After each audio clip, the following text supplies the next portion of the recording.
Hello and welcome to Talking Horses. Maggie Wolfendale alongside Sarah El Badwi, and we have a great card including 3 stakes races to get to, but we're coming off the heels of Breeders' Cup weekend. Sarah, we saw big performances throughout, and good to see, as far as the dirt races were concerned, a lot of New York-based horses, or at least horses who had run throughout the year in Saratoga, performed very well. What was your favorite? The East Coast domination was great. Oh, yeah. I will say Elite Power winning the Breeders' Cup Sprint as the last race to close out all of our Breeders' Cup races. Just that moment, Bill Mott being interviewed, and really a person that we are very familiar with, but one that doesn't often showcase those emotions, to really see what his runners meant to him in the weekend that he had. That was probably my favorite moment overall. And we really should consider him. I don't personally vote for year-end awards, but he has to be leading the way. I know he hasn't won as many races or won as much purse money as Brad Cox, but what he's done, bringing 2 horses back to repeat in Breeders' Cup races, and just FYI, winning the Breeders' Cup Juvenile Fillies as well. Casa Creed running very well too in the mile. So just an excellent weekend for a Hall of Fame top-class horseman in Bill Mott. Great to see, obviously, Cody's Wish beginning the day in fine fashion, dramatic fashion, getting up and winning, and Cody Dorman and the whole story that surrounds him. Certainly one of many people's favorite moments of Breeders' Cup weekend. But as you said, this is the Speedfire Talking Horses, as we'll jump right into the action with race number 1, maiden special weight for the 2-year-old fillies going the 6 furlongs. And I think we need to start by talking about the 2 horses that come out of the September 16th race here, Sarah, in Agra as well as Matoli Magic. And for me, as we'll go back and watch, this was a race a little bit more dominated forwardly, and while we're not looking at the start here, I kind of wanted to show the start a little bit because Agra was kind of slow out of there, and she was really the only horse picking up ground late here on a gate-to-wire winner and Ever So Sweet. Exactly, and Matoli Magic's a horse that had that perfect inside stalking trip, and she ran fine, but I will say that I agree. I think Agra was the one that you would want out of this race because of the ground that she had to make up. She was sort of against how this race played out, more so than the rival that she's going to be facing again today. So out of that race, I'd prefer her over a horse like Matoli Magic, who both of them, of course, 2-year-olds, they can take another step forward here, but I think that she ran better in that effort. And 2, I thought she might have to deal with some other speed types in here, including Santa Peleo. Who does come out of a decent race. I think there was some quality in there. Also, Echo Babe, who could be the fastest of them all. She's returning here for Jeremiah Englehart, but you opted to go with a first-time starter here, Curlin's Girl. Yeah, just one that sold for $360,000 at that Keeneland September yearling sale. The Dam won 2 for 2 on the synthetic to start her career. Then she was all turf, a grade 3 winner, as well as multiple graded stakes place. And this is her first full. Dutrow, he's a 1 for 6 with his 2-year-old first-time starters in turf sprints over the past 5 years, but 5 out of the 6 have hit the board. So I thought this one could certainly be live first time out and would likely be a slightly better price than the horses with experience, and it's still very early, but taking a couple nibbles in the very early stages of the wagering. Yeah, coming in with some pretty fast workouts too, so could be one that shows some speed given the early money. I just feel like as of late, Tony has been kind of more giving his horses some time to develop, and I wonder, with being a Curlin, and while he is 14% with his turf sprinters, I wonder if, too, she might want a little bit more ground. Yeah, I think so. All right. Well, at least, hopefully for you, the price will drift up a little bit. As we'll jump into the second race, first of the 3 stakes, the Pumpkin Pie. And we'll see a likely prohibitive favorite in the very accomplished 6-year-old mare, Frank's Rockette, in here. And last time, she was wired by Society, who seems to dominate whenever she goes to Charlestown.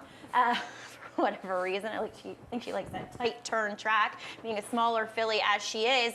Yes, I think she was a little bit disappointing going 2 back in the honorable miss, Sarah, but that was against Echo Zulu, who for me, was just in raging form up at the spa. Right, and really one of the best horses we saw all year, Absolutely. I would say. So you can't hold that against her. Frank's Rockette is a horse that is the class of this field, and I think that she's your likeliest winner in this race, just as far as who she's been facing throughout her career, a steady diet of graded stakes company, horses that are better than what she's going to be taking on today. And we can take a look at her Hurricane Birdie right here at Gulfstream, which was a win, and she absolutely crushed this field. She got a 101 by her speed figure for that effort. And look, she's going to be awfully tough in a spot like this, but she is a horse that likes to come from a little bit off the pace. One that when you have these more compact fields and not a ton of confirmed speed, might be a little bit against things from a dynamic standpoint. And so that's what sort of led me to possibly try to spring the small upset with a horse like Can't Hurry Love, who I don't know if she wants to go 7 furlongs. I don't know if she wants to face company like this with a rival like Frank's Rockette. And she is a horse that we haven't seen in a little while, but she should be in front in here now. Who? Can't Hurry Love. I would think possibly. I'm not so sold on that, though. I mean, I think Frank's Rockette, her best effort to date came when she was controlling on the front end, going back to the tail end of last year in the Sugar Swirl. So maybe, I mean, her hand's forced Can't Hurry Love because she's drawn towards the inside. And she does like it here at Aqueduct, but for me, she's just yet to show a race fast enough to beat Frank's Rockette. I respect her. I think she's awesome. I think she shows up every single time she's brought over, and she very well could work out to be the speed going to 7 furlongs, but she's drawn inside of Frank's Rockette, and Frank's Rockette could be just glued to her the whole time, and I think class could prevail here. Yeah, but I that's a good understand point. taking a shot. We have to talk about Green Up here, who is the second choice. She has some trouble staying on the racetrack. You see last time out where she finished third in that double dog dare, that the short comment line says bled. She's gonna have to run without Lasix. Her body of work, I think overall with Lasix is better. She is turning back though. Did you give her a look considering the turn back? I did, and before we had the scratch of Royal Megan, she ended up being my third choice in here, but now there's only 4 horses that'll be playing in this field, but she's interesting, and I think that if you want to take a look at her, I definitely don't blame you. Another horse that has been keeping solid company throughout her career. She's gotten the better of a horse like Interstate Daydream, who we saw a couple of times. We saw win the other day. So she's faced some solid horses in the past. We just haven't seen her in a little while, and I don't really know where she stands from a class standpoint either. I agree. I wanted the two that we both have here, and we'll take a look at the next race, which is the Nashua for the 2-year-old colts traveling the mile, and it feels like there's some, I don't want to say legitimate speed sign on, because Bookham Dano has shown the ability to rate in all 3 of his races, but the stretch out and distance, I think, pulls him into the race a bit more. But let's first start by talking about Private Desire in here. Sarah, that was a huge effort, I think, last time out. He wasn't even favorite. Hurricane Nelson, who ended up finishing second, was, I think, 6-5 this day, and they kind of ding-donged on the front end, and Private Desire had every reason, I thought, to cave, and he didn't.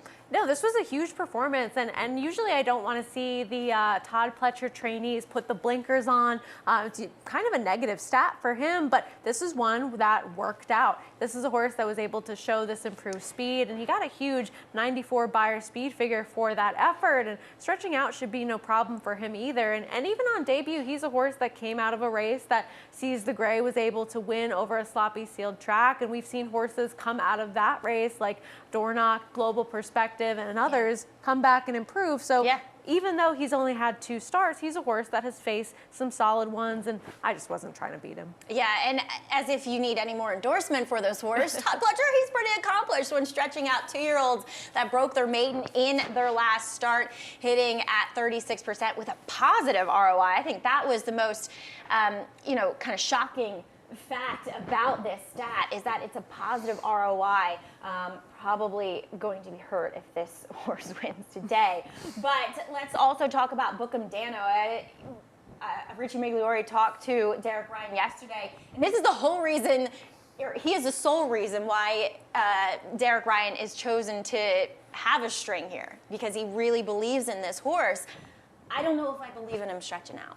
That's the thing for me, and he ran very well, and we'll take a look at it when he was able to win that off-the-turf Futurity Stakes, defeating Where's Chris, who will have to face again in here. This was a big performance. He proved that he could rate just a little bit while sprinting, and he was able to crush this field by open lanes in the end. I think that he's pretty good. I don't know that he wants more distance. I don't know that that helps him. And also, when you have these off-the-turf races, and while he'd had that dirt form beforehand, and I trust that he has ability, sometimes those numbers can perhaps be less indicative of what we'll see from them again going forwards.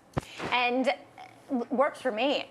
I was impressed with his effort yesterday on the turf. Yeah, he ran very well. He ran really well. I felt bad for Joe Lee getting run down late there. But I agree. I wanted somebody that was going to maybe be a little bit more effective, being able to rate, and with the added ground. And while I don't love Bilal, because I don't trust the race he came out of, I think he was just so much the best that day over an overmatched crew. I feel as though he's the one that could step forward and be better going longer. Exactly, and I agree. I don't think he faced great horses last time, but he certainly did first time out, running third to Fearlessness, Right. Air of Defiance. We saw come back and win pretty comfortably as well. So he was able to finish third that day to two horses that we know who they are more so now going forwards. And so while he was effective last time against softer company, at least he's shown that he can compete at a certain level already. Yo-Yo Candy, he's a graded stakes winner already, and he was part of a pace last time out, Sarah, in the Hopeful that completely incinerated. Exactly, and he's a horse that I remember thinking I really appreciated the blinkers going on for him because he was very green a couple of starts ago when he was finishing behind that Steve Asmussen trainee who ended up being, who ended up being favored in his next start. And this was a situation where he was really helped to focus, and I wouldn't have picked him on top going into the Sanford, but I think that we saw a big improvement with him, and he has that legitimate excuse last time, so perhaps maybe he ends up being the horse that you want to get involved with at a much better price. Loved his dam, Yolanda B too. Merlin days. It's a race at number 4, mile and a 16th on the turf course for the older fillies in here, and it feels like typical in this division. Chad Brown has likely 2 favorites and likely 2 winners in here, but you put the horse I was very intrigued by on top. This is a horse that I took a little bit of a look at last time, and one that we saw make that return off a significant layoff. A horse that we hadn't seen since August of 2022 did come back and run just the other month. And with this one, she was third to Tahira on debut. We know how good she is over in Europe, and she sort of ran in spots. She had some traffic, she had some forward momentum, and then would sort of get stopped, and she was never winning that race. But I think that she showed at least a little bit of ability in that last start. And 2, it seemed late. She wanted to lug in a bit. And like after the trip she'd had, Kendrick was just like, all right, we're getting some fitness into you. We'll improve off of this effort. And I totally get what you're saying here. But she's going to face a 2-headed monster from the Chad Brown barn in Delahaye, as well as a Kayla, who I thought, as we'll go back and look at Delahaye's first race, where she finished second behind Love Appeals, who's no slouch in her own right, a little bit more of a sprinting type. Delahaye here is going to, she was a little green early, then she went up to track 3 wide the entire way. We'll see Javier Castellano unfortunately loses crop. I don't really know if that made any difference whatsoever, but Love Appeals got to save way more ground than her, and it was only a neck defeat in the end, and I think the ground covered would mitigate that margin of defeat if the trips were reversed. So I think Delahaye is certainly one that makes a lot of sense in here. War Princess I put on top because I think she's just going to dominate on the front end. Exactly. She showed some good speed last time, a horse that can be forwardly placed. And I feel as though with her and Akela, both of them ran well with slightly different setups last time. I respect both of them. And then I think that, too, another horse that might be a little bit interesting, Starts Now, is one that she's had her opportunities, but I think that she could possibly improve now, second off the layoff and getting a little bit less distance to work with. So this is a fun race. I think it really does run through trainer Chad Brown, but there are some other interesting alternatives and ways to go outside of those 2. All right, well, that race kicks off the pick 6, and we'll be back after this break to cover the late pick 5 as we hear from our sponsors at Saratoga Water. For almost 150 years, the Saratoga name has been synonymous with the finest quality, sustainably sourced spring water available anywhere. Saratoga carries on the rich tradition of its forefathers by crafting each stunning blue glass bottle with the same attention to detail and care that has been its hallmark for generations. Visit SaratogaSpringwater.com today or ask for us by name at your local market or restaurant. Saratoga Spring Water. Make every day exquisite.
Welcome back to Talking Horses. Maggie and Sarah along with you, and of course, story of my life, I have mic issues, so apologies for anything sounding terrible out there. But let's move forward to race number 5, kicking off the late pick 5, going the 6 furlongs, allowance for the fillies and mares in here, Sarah. And this one, I don't know about you, but I struggled a little bit with, because there wasn't a clear-cut horse in here that looked as though they were a standout that you could kind of take a stand for or against. It felt like the 3 and the 2, Mongolian Panther and I'm Having a Moment, were the likeliest winners, but both of which, coming off suspect races. Right. For me. I agree. With Mongolian Panther, I'm glad that you brought up this replay because this is a horse that was running second on August 30th at Saratoga, got an 87 buyer speed figure for this effort while sprinting. I like her cutting back in distance because last time the mile just seemed to be a bit too far for her. But this was a day at Saratoga where you needed to be forwardly placed to be successful. That was a majorly speed biased day, and she was sitting right off the pace setter, and they ran 1-2. So with that said, I just don't necessarily trust this number for her or that effort in general because it's better than anything that we'd seen from her in the past. It's not anything that we saw from her going forwards, and while that might have been just too far, I think that she was bias enhanced last time. Well, I'm going to take a little bit of a devil's advocate approach here.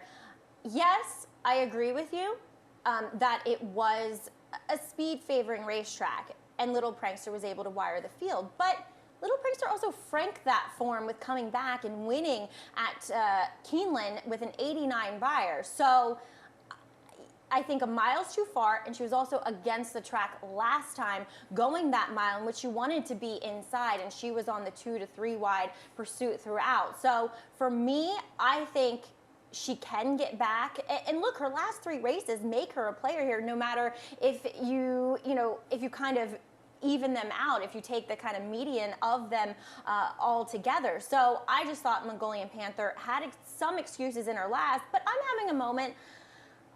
Yeah, last time out, dominated on the front end, and it looked as though she was not handling that sloppy racetrack. No, and that was a day where the rail and speed were good, though not overly biased on October 7th. So that was also a start where she was facing open company, and she also faced security code in there as well. She broke a little bit slow. She was a little bit further back and a little bit wider than security code in that race, and they kind of finished pretty evenly, though security code did finish third and she was fourth. So I didn't see a ton to separate the two of them, but I think that she was slightly against it. However, with her, she was sort of a horse that was always improving, and maybe the ceiling has been reached. So I don't know that I necessarily trust her either, even though I picked her on top. Yeah, that's the thing. It's a very untrustworthy group in here, as you have to give a little look at the Todd Pletcher trainee returning to the races in number 8, Give Me Kisses. If she improves 10 points from her first race, which was as a 2-year-old, it puts her right in the mix. Exactly, and she's the interesting new face to a group where I have questions about one of them. We both have questions about another one. So perhaps if she's a horse that's coming back fresh, as these Todd Pletcher trainees often do, and she takes that step forward as she's progressed in age, she could certainly be a horse to be right there, because both of her first 2 efforts, they weren't bad at all. Right. I mean, you see Stonewall Star in her last race at Maryland, and even Royal Poppy, who's okay in her own right. So I think Give Me Kisses, yeah, I don't trust her coming back, but I think she could be interesting if she improves. But you're taking a big if at a likely short price, given connections. Yeah, this is an interesting race. Race number 6, Allowance on the turf, though. Going to 6 furlongs, we did see a scratch of one of the likely speed horses in here, and I know that doesn't necessarily help the likely favorite, Loon Cry, necessarily, but Loon Cry's just been in very good form here, as we'll take a look back at the last time she ran, which also included Carrie in here. I have a little bit of a soft spot for Carrie, and with the scratch, it looks as though probably the distance-limited Bossy Diva is in front here, but it's not like Carrie's going to let her too far out of her sights. Exactly, and while you say you have a soft spot for her, I've really never liked her. So I think that this is a situation where this was a race where Loon Cry is able to get second, Carrie finishes third. They're both horses that had been facing State Bred Company. This was a race against Open, where Play the Music was able to win, but this is a race that had more speed in it than I think that we're going to see today, and that's what sort of led me to pick Carrie over Loon Cry now, because I think that she's going to be more forward, and she's put together some good races overall over her last couple of starts, where a few starts ago she got a dream ride right up the rail, but last time she also ran pretty well without having that same kind of absolutely perfect trip. So now I'm starting to take her a little bit more seriously. That's funny, because she's like a pet of mine. And oh, really? And honestly, with the scratch, I probably could have had her on top, to be perfectly fair. As another horse that you use in here is Candle. Her last race was bad, though, but in the past, she's faced some decent horses. A lot of her races are not that good, right? But I found it interesting. But I thought the class kind of mitigated that. But last time she was facing nobody, and she never ran. Right, exactly. With Shug McGahee, I found an interesting stat for him. With these cutbacks from turf routes to sprints, he actually has some pretty good numbers. All right. He's 8 for 32 over the past 5 years, so 25% at $2.31 ROI. So another one. I've never really particularly liked her, but this is a strong number for him, getting a little bit less distance for a horse that I think you can at least argue that maybe she's not a better turf sprinter from what we've seen so far, but she's certainly capable. Yeah, she looks like a turf sprinter, too, looking at her physically. Number 4, Up and Down in here. She's a one turning back as well. And she faced a decent field, I thought, last time out over ground that looked, it was labeled good, and it probably was, but it was breaking away from those horses at Keeneland. And I think she ran well, but there were several times where you kind of saw her bobbling a little bit, so I don't know if she necessarily loved it. And she faced 2 next time out winners that sandwiched her, Make the Boys Wink, won yesterday at Churchill, and also the 4th place finisher came back and ran very well too, improving her speed figure. And Graham, while I looked up the numbers, they weren't great, but I couldn't stop thinking about Tupi yesterday as a turn back, kind of following the same formula. And while I don't love Up and Down because as we mentioned, I don't know if she gets the right kind of pace scenario to close into with the turn back, but I thought she could be effective, and I thought there was some quality to her as well. Right, she's consistent. I mean, you at least have to respect that at these different distances that they've tried with her. She is showing up pretty much no matter which race, except maybe the Hilltop, but that was Ansa Spray, who's pretty good. So I think that she's definitely one that you want to at least include on your tickets, and I wouldn't discount her. All right, as race number 7, allowance race, going the 1 1/8 around 2 turns in here. And we do see a Brad Cox trainee shipping in from Churchill.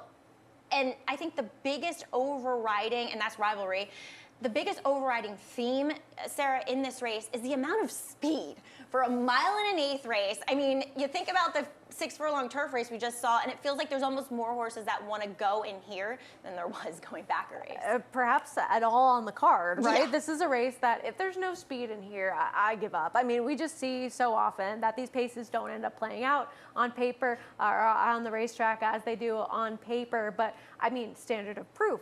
Rivalry, Suerte, Sundays with Sandy. His best races are forward, even though I don't think he's fast enough. I don't think he can win if he doesn't have the lead. Mystical Curlin. I mean, everybody except for maybe the horse that you picked, the horse that I picked in Fenwick, who again, his best race was on the lead. That's what I'm saying. He is a new gelding, though. That was a late change. Fenwick is a new gelding, and I feel like he's going to be one that, when I get the wagering of this race opens up, we're not going to be shocked to see him sitting at like 6-1. Because it's Dutrow and he's a first-time gelding, and he's at least drawn outside, which I think helps his chances a little bit. But you went with the rail runner in here, Certified Lover Boy. All right, try to sell me on this one. I don't think he's anywhere near the best horse in this race, but with how I think this race is going to set up, I know that he can at least be a little bit off the pace and won't be one of those ones that's necessarily fighting for that lead. I wish that he was drawn a little bit further out rather than being on the rail, but I don't think that he's one that needs to be a part of that cluster early on in this race. He exits a race on September 28th where that was a day that you wanted to be forward. He was in that very wide stalking position, and I don't think he ran that well. But at the same time, when you look at how we both think this race is going to play out, if you go back to his maiden win, that was an off-the-turf race, yes, but he's a horse that has a number that at least is in there somewhere that could make him competitive with the right kind of trip against a group like this, where I just don't really trust anybody to end up being that speed of the speed and survive if everybody is intent on going. Well, let's talk about some of those speed horses as we'll take a look back at a replay from October 6th. And I don't know about you, but I don't trust this race per se. No. This was now, Winter's Lion, the winner, came back and ran okay. He ran the same number in the Discovery. Drake's Passage was a no-show. And 2, when races have that accordion effect, and look, there's, 5 of them across the racetrack, the winner's coming from last. I just don't trust them that much to come out and be extremely productive races. Right, I agree with you. That's why I couldn't, and I think we might see the best horses be coming out of that race, but I wasn't particularly enthralled with anybody specific in there, and I gave Mystical Curlin the slight edge because he's probably going to sit just off, perhaps, that little speed cluster that we think is going to occur, but Suerte, he ran huge in there to be sort of one of the last ones standing. But that's the problem, is that the whole race came together, so I don't know how to judge it if it wasn't necessarily a pace collapse. No. So, I mean, yes, I give him credit that he was game, but he's just going to have too much work to do with other horses pressing him likely today. I agree. With that notion in mind, number 5, Quality Chic, he looks to get some pace to run at here. Last time out, he was down on the rail. He was blocked most of the stretch, and Isaac Castillo just kind of wrapped up on him thereafter. And I don't know if it's David Jacobson cutting him back in distance, which concerns me, or if he is a better horse for this barn, because his numbers have significantly improved and consistently have stayed better than what they had. But I still think, going back to when I saw him at Oaklawn, he's a horse that certainly can handle the 2-turn 9 furlongs. So I'm going to take Quality Chic and hoping that he is just a better horse for New Connections, getting back out to a distance and back to a fast track. he's going to get the right kind of setup today. I don't disagree with you. I wonder how good he is. I mean, he's running numbers that absolutely fit in here. I think the dynamics certainly favor him, but he just took so long to break his maiden that I get it. He doesn't really seem like he absolutely wants to go buy horses, but if he doesn't go buy some horses today, I don't know what they're doing. Yeah, it seems like that's the theme. A lot of them that don't want to go buy anybody. As in race number 8 is the $150,000 tempted for the 2-year-old fillies going a mile. We did see a defection of Caress, who might be very talented, but the name annoys me to no avail, as well as Viscountess. So let's start by talking about Caitlin, her greatness, who will likely be the favorite in here, coming off of a hard-fought maiden win back on September 28th for Todd Pletcher and Johnny Velasquez. Where did you place her? How did you gauge this effort? Is she that good? That's the thing. So is she going to be that good with many horses who have speed at shorter distances? And right. Look, she wasn't that slow going the 7 furlongs, to be fair to her, but is she that good? I mean, I feel like she beat a horse, in backstretch Rose, who came, and then Nikitas, there was like this big buzz on her, and she's failed to show up in both of her races. So I agree. I don't know if I necessarily trust her, but you kind of know what you're going to get with her. I just felt like there were some other horses in here that could take a step forward. Right. She's gone the distance. She can be forward. But that day, September 28th, that was a day that you wanted to be forward. And while some horses were able to make up ground, it wasn't this insane bias. But that was a day where speed was definitely to the benefit of some horses. A horse that she beat in their backstretch Rose, we saw come back and run third just the other day behind Catherine Wheel. And she regressed from a 72 to a 56 Beyer speed figure. Yeah. So that's pretty significant in terms of how much she's dropped off since then. I don't really know who she was beating.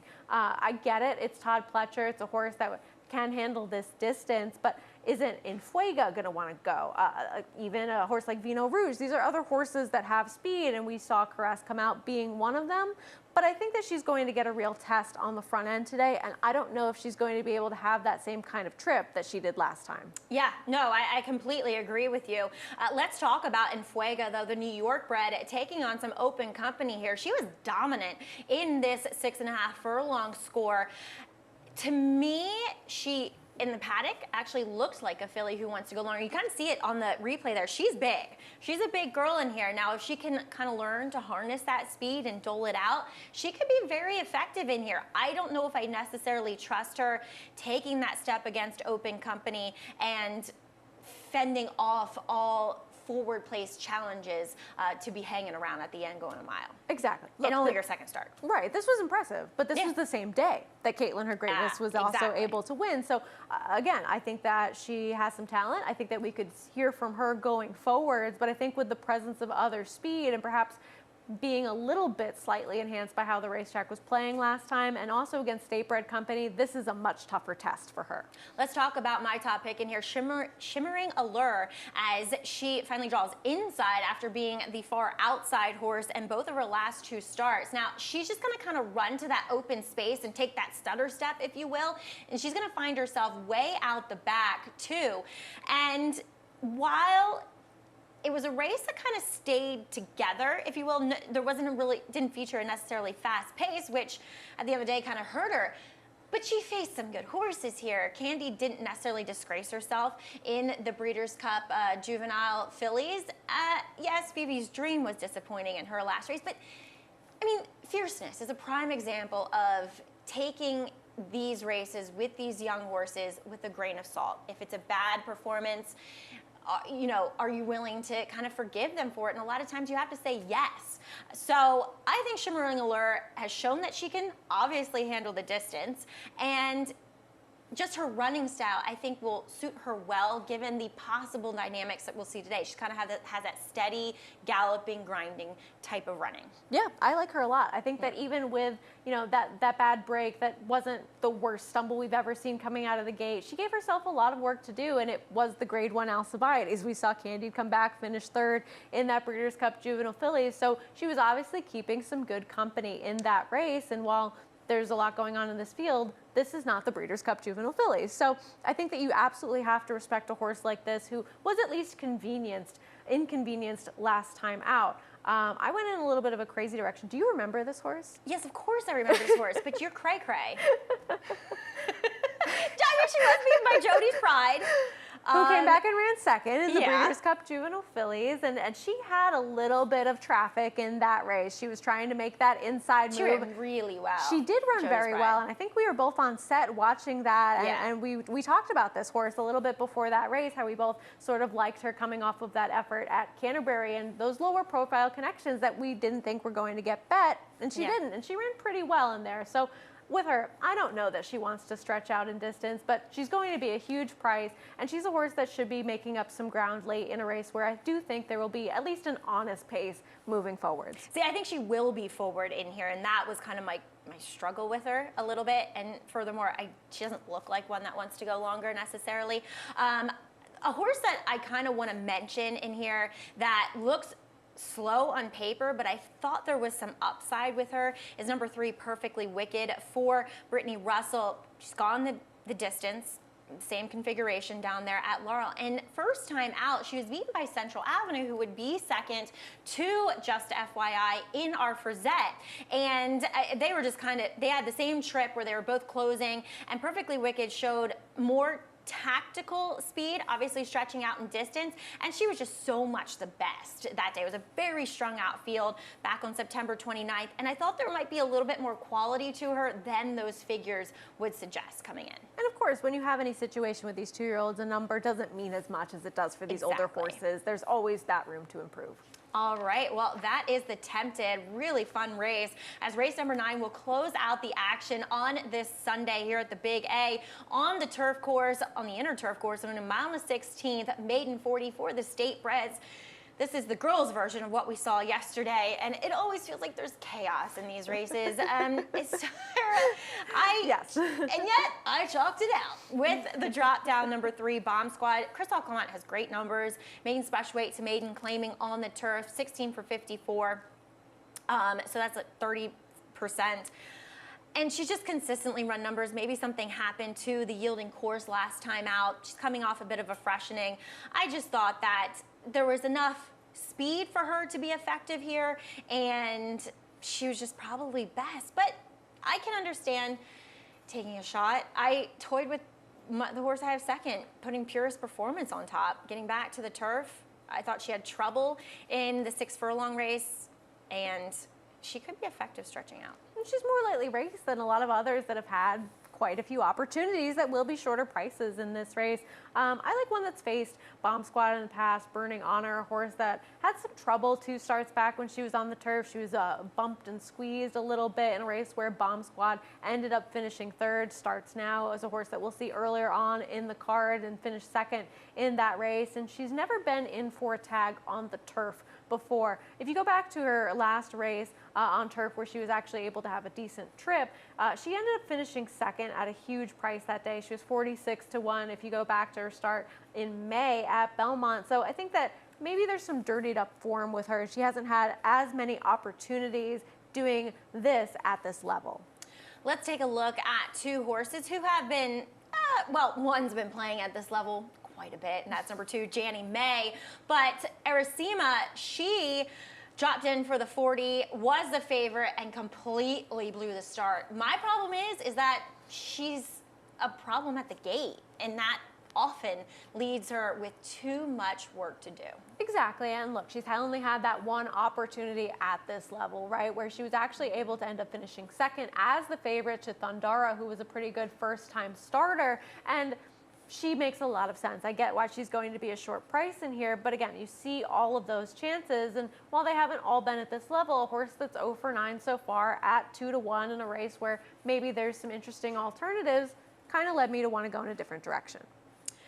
All right, and Janny May, she's probably the speed, but like I said, she's probably going to have to deal with Purest Performance to her outside here. Who you used, then the logical horses behind your long Yeah, shot. pretty much. Yeah, can't blame you there. Well, we actually finished with a little bit of time to spare. The slates. Ah, I'm not going to take 5 minutes to go through the slates. Well, Come on. we could talk about the Breeders' Cup if Let's you talk want. about the Breeders' Cup a Let's little do that. bit. All right. Okay. So Elite Power, favorite performance. How about on the turf? The Europeans dominated, but they dominated with some really nice performances. And what a great ride for Auguste Rodin, because Up to the Mark would have won that race if he had not been able to sort of slice through right up the rail. And that's one of those rides that if you make a mistake and it doesn't work out, you look like a fool. Yeah. Yeah, you look like a fool. But luckily for Ryan Moore, he had the horse to stick to his guns on the rail and shoot up there. I thought that was really impressive. And Spirals, Breeders' Cup Filly America. I mean, Frankie looked loaded turning for home. I'm like, get out. And he tipped her out and she flew home. That was really impressive for a filly that has just been so good overseas.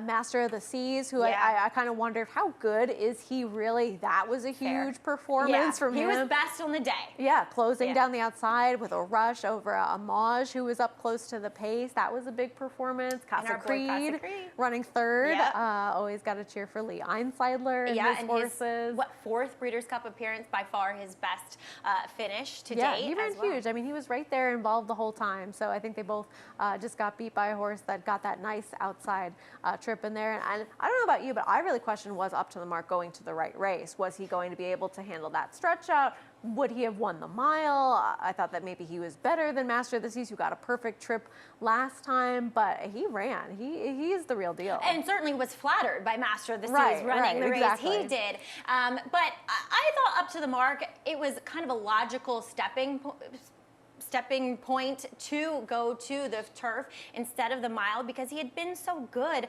in the Manhattan. Right. You know, and obviously, he missed some time. He didn't dance every dance this year, but he showed that he's probably our best American turf horse, I think, with the finish that we saw from him. Absolutely. The day before, Fierceness, I mean, I guess he just doesn't want to run in the slop. He didn't, you know, and the TV always, unlike humans, makes horses look better than what they do in person. So it's hard for me to gauge. I don't know, TV makes me look better sometimes. Okay. I don't know if I feel the same way, but he did not look good for the Champagne. You know, in hindsight, and on the day, I said it in the paddock. Yeah. He was very dull. He's small. He is small. But then I'm watching him, albeit on the TV at Santa Anita, and he's kind of bouncing. He just seems so much more livelier going to post for the Juvenile than what he did for the Champagne. And obviously blowing it at the start didn't help him too. And that's his first, experience with adversity. And that can lead to a disastrous effort if they're a young horse. So, a 105 buyer for Fierceness in the end. It was huge. And I think we started having that hype about him when he broke his maiden, and then Air Defiance came back and absolutely aired. And everybody out of that race has been very effective. Right. So it was kind of like, well, you have to trust if these connections are going for a big race like this. And I know Mike Rapoli wants to run his horses, but if there was a big problem with him, or they didn't think that he could do it, or at least be somewhat effective and reverse that performance that we saw in the Champagne, that he wouldn't be there. But that was huge. It was a huge and easy effort, and good to see John Velasquez and Todd Pletcher teaming up. It was Johnny's 20th Breeders' Cup win as Lafitte, be quiet. Oh, is he there? How is he there? He's practicing, I think. Oh. He likes to practice. How is Lafitte able to talk to us now? I don't know. But it's kind of distracting. But let's get to those slates, as I totally lost my train of thought. When in doubt, go to the slates. If you're not a member, become one today. Use Naira Bet. New members, when you use promo code MATCH200, will earn up to $200 in a deposit match bonus. Check out NairaBets.com as the 0% takeout play exactas with no takeout on Sundays. That's huge, Sarah. That's pretty incredible. I mean, when you're a gambler, you're always talking about takeout and the different rates at different tracks, but to have any wager available without it, even for just one day, you have to get involved. You can opt in at NairaBets.com. And as always, the middle pick 4 starts in race number 3 today on this 9-race card. Play them here at the Big A, and you can catch pretty much most of the action over on America's Day at the races. We're on FS2 until 3:30. Lafitte already up there getting prepped and ready on FS1 as well for the last hour. Won't see the nightcap, but you'll see all the stakes action on America's Day at the races. Also, Melbourne Cup time. If you're a night owl, you can catch it on Monday at 9:30 on FS2. We will be covering it all on our program. Well, thanks for joining us here on Talking Horses. For Sarah L. Bodwy, I'm Maggie Wolfendale, and Chris Griffin. He'll be up next with a reprise of those scratches and changes. Best of luck. Have a great day. For almost 150 years, the Saratoga name has been synonymous with the finest quality, sustainably sourced spring water available anywhere. Saratoga carries on the rich tradition of its forefathers by crafting each stunning blue glass bottle with the same attention to detail and care that has been its hallmark for generations. Visit SaratogaSpringwater.com today or ask for us by name at your local market or restaurant. Saratoga Spring Water. Make every day exquisite.